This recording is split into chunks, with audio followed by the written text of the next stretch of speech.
Welcome to the course Cluster for Smart. In this topic, we will put the light on cluster business model.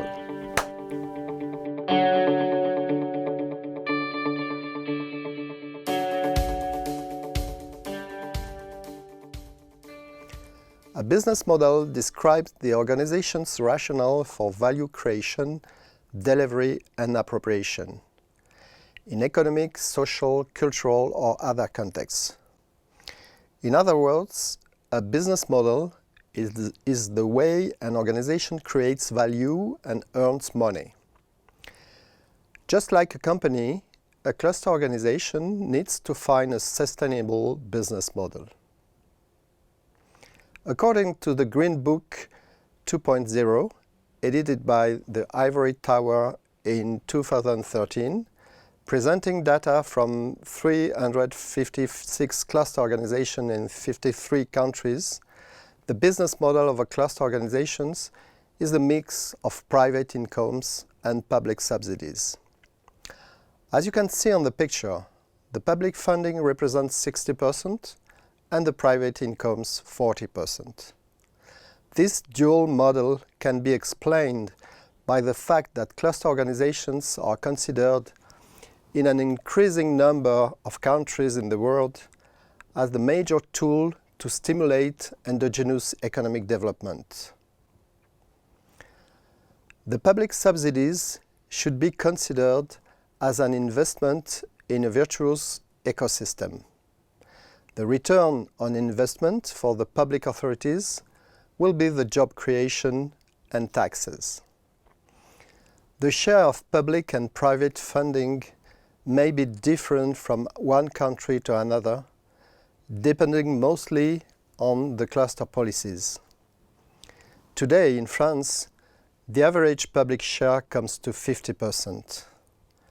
But yet, self-funded cluster organizations exist everywhere.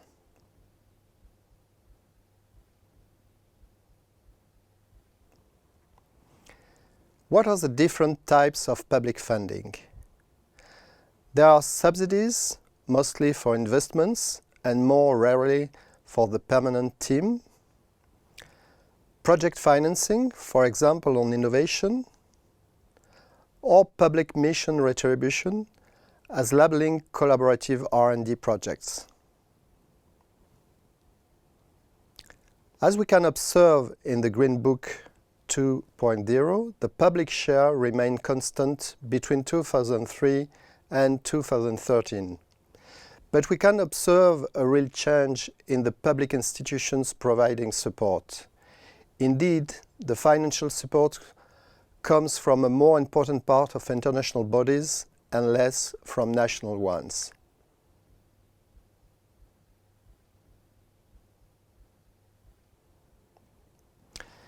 What are the private incomes of cluster organizations? They are very diverse, and creativity is only limited by the legal framework of the cluster. They can be membership fees, mandatory for all cluster organizations in which the legal structure is an association, project engineering and remuneration under project financing. Projects are the core of cluster activity. Success fees on new business. This is a tricky point as it is very difficult to establish the link between the cluster activity and the company's turnover growth. Patents. Sometimes companies agree to give a share of the patent property to the cluster organization. Dividend payouts via subsidiaries. This became a very frequent model in the last 10 years. Revenues from incubators or business accelerators and building facilities. Technological platforms. And last but not least, the sale of all kinds of services to members. The development of the private income sources must be a priority for the team and the governance, as it is a sign of dynamism, credibility, and professionalism. the share of private incomes tends to increase over time, in line with the life cycle of the cluster organization.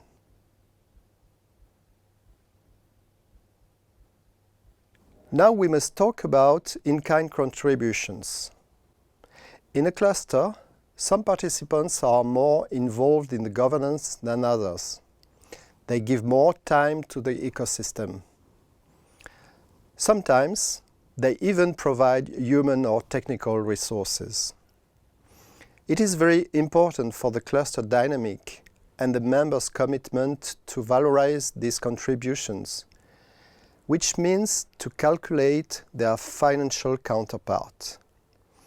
If a company lends a staff member or some facilities to the cluster, then it's easy to calculate. When it comes to spending time for the cluster governance or for other collective work related to clusters functioning, it is mandatory to report it in timesheets with signatures as proof. To calculate the financial counterpart, the board has to decide the value of an entrepreneur worked hour. In conclusion, I would like to focus on 5 points. First, membership fees must be connected to a basic service offer. Membership fee recovery is probably the recurrent nightmare of all cluster managers. For companies, especially for SMEs, this obligation, even if it represents a low amount of money, is not well perceived. The best solution to overcome this aversion is to connect the membership fee to a basic service offer. Second, in-kind contribution must be included into your operating account. This will be a positive sign of the members' investment in the cluster for the public financing bodies. It will also help the company's sense of belonging to the cluster. Third, you must have a service offer. The best way to make sure the companies and other stakeholders demonstrate their interest for your work is to sell them added value services. Fourth, to be able to sell services, you must optimize your internal organization. And finally, a critical mass of members is mandatory to generate incomes. We will see in the next topic how to design a full service offer for your members.